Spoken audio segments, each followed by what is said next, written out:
Mock test देने के बाद अगर आप भी अपना पेपर साइड में रख देते हो स्कोर देखने के बाद, तो you are wasting the biggest opportunity to prove your score. Last video में भी बताया था कि मॉक टेस्ट देने का मतलब ये नहीं होता कि Hi, I'm Radhika and today's video I'm going to share you about my experience that how I analyzed the paper after the exam and how I improved my score from 170 to 705 in the 3 years journey. And I will say you the complete guide how to analyze the paper. I will show you the right path to how to actually analyze the paper, and the last one will actually fascinate you, and nobody is actually talking about that particular one till then and you watch this video. So let's start. The steps are very clear and the last step will actually nobody is actually talking about is, so first one is very basic, like you check your score, that after your paper you just check your score how much you are getting, then you actually divide all the questions 180 questions into the 3 parts. First one should be your correct sections, then should be the incorrect questions, then it is unattempted questions. So first we will talk about the incorrect section. So incorrect means you have done the incorrect, that one means you have attempted but that was gone wrong. So you have to ask yourself why it was gone wrong, what was the mistakes, it was a silly mistake, or you know, or you don't know, or you guessed anything. You have to ask yourself that question. And okay, first thing is that accepting the things that okay, I have wrong 10 questions, but I promise that this 10 questions I don't know in the exam, or I have actually means did wrong in the paper, but now I know. You should have that confidence in your mind that okay, I will learn from the now. तो आप उस 10 questions को अच्छे से सही करो, अच्छे से पेपर में एनालिसिस करो, 2-3 बार बना के देखो कि ओके उस समय मुझे नहीं आता था बट अब मुझे आएगा। आपके पास ऐसा कॉन्फिडेंस होना चाहिए। उसके बाद अनअटेम्प्टेड क्वेश्चंस में आप जाओ और देखो कि वो क्वेश्चंस क्यों अनअटेम्प्टेड रहे।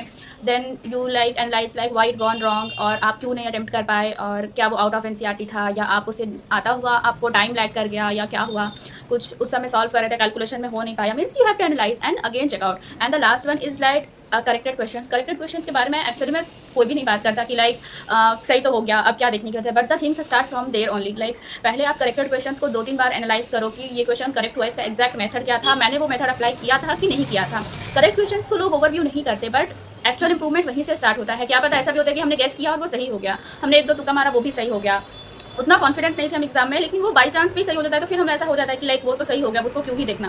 But that is not the thing. For that competitive exam you have to check 180 question out of 180। पहले आप इनकरेक्ट क्वेश्चन को चेक करो, उसके बाद अनअटेम्प्टेड क्वेश्चन को, फिर उसके बाद आप करेक्ट क्वेश्चन पे जाओ और उस पर देखो कि लाइक वो जो मेरे करेक्ट हुए हैं क्या वो मुझे सच में आते थे। और उसके बाद जो लास्ट इंपॉर्टेंट थिंग है कि जो भी क्वेश्चन इनकरेक्ट हुए हैं और वो जिस टॉपिक से आए हैं उस टॉपिक को पूरा एक बार एनालाइज करो। Like you have wrong the question from the silver topic, तो आप उस सिल्वर को जो भी एनसीईआरटी का पैराग्राफ है 20-15 लाइन का, उसको एक बार जाके चेक कर लो। और मैं तो पर्सनली ऐसा करती थी कि लाइक मैंने सिल्वर पढ़ा तो उसके ऊपर सेल मेम्ब्रेन का भी दिया हुआ है, तो सेल मेम्ब्रेन नहीं पढ़ लिया, उसके नीचे एंडोप्लाज्मिक रेटिकुलम के बारे में दिया हुआ है, तो वो दोनों ऊपर नीचे पैरेलली मैं ऐसे पढ़ते जाती थी कि लाइक मेरे जो भी करेक्ट क्वेश्चंस होते थे तो मैं ऐसे भी रेफर करती थी कि मैं करेक्ट क्वेश्चंस किस टॉपिक का है उसके वो टॉपिक प्लस उसके एक ऊपर का टॉपिक एक उसके नीचे का टॉपिक, ऐसे ही पूरा 180 टॉपिक्स में ऐसे कवर करती थी। And that was actually the real way to analyse the paper, and that actually help me to score good marks. Consistently scoring the good marks that will actually help you. And the last not the least that कि आप एक अपना error book बनाओ जिसमें आपके जो भी question गलत होते हैं, मीन्स गलत क्वेश्चन को नोट नहीं करना है, बट अगर आप कुछ लगता है कि लाइक ये सारे क्वेश्चन है इसमें ये पॉइंट नया था, जैसे टीचर्स हमें वो चीज़ नहीं पढ़ाते बट आप क्वेश्चंस के माध्यम से वो चीज़ जानते हो, तो आप उस चीज़ को कंटिन्यू करो और उसे नोट डाउन करो कि लाइक ये पॉइंट एनसीईआरटी में नहीं है ना, टीचर्स ने बताई, बट क्वेश्चन से आपको बहुत सारी चीज़ें क्लियर भी होती हैं। तो मेक श्योर कि आप वो सब डाटा अपने बुक्स में या नोट्स कॉपी में कहीं सिक्योर करके रखो। Preferably it will be error book, कि जब भी आप मतलब जो भी न्यू पॉइंट्स है वो एरर बुक में लिखो, वो क्वेश्चन क्यों गलत हुआ, कैसे गलत हुआ, आप नेक्स्ट टाइम क्या करोगे। और हर एक मॉक टेस्ट से आप ऐसा टारगेट लेके चलो कि आपको 2 से 3 गलतियाँ हर मॉक टेस्ट में सुधारनी है, कि like you like this mock test you have reading error, then you make sure that from the next onward that should not be any reading error from that point of view. That will actually help you.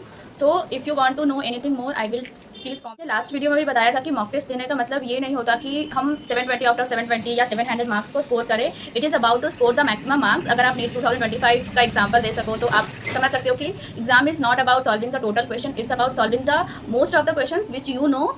और हर एक paper का difficulty level अलग है, और उस difficulty level में या उस ईजी पेपर में या मीडियम पेपर में आप कितने क्वेश्चन अटेम्प्ट कर पा रहे हो, कितने सही कर पा रहे हो, ये मैटर करता है। ऐसा नहीं कि आज के पेपर में आप लाइक 600 लाए, फिर नेक्स्ट पेपर जो था वो डिफिकल्ट आया तो उसमें 500 आया। सो डोंट वरी, मीन्स हर एक पेपर एक जैसा नहीं हो सकता, तो हम पेपर टू पेपर कंपेयर नहीं कर सकते कि लाइक मॉक टेस्ट में मार्क्स इंक्रीज होना ही चाहिए, क्योंकि हर पेपर अलग है, हर पेपर का स्टैंडर्ड अलग है और चीज़ें एक दिन में नहीं सुधरती। धीरे धीरे धीरे धीरे पेपर मॉक टेस्ट देते देते देते देते एक दिन डेफिनेटली यू विल विन।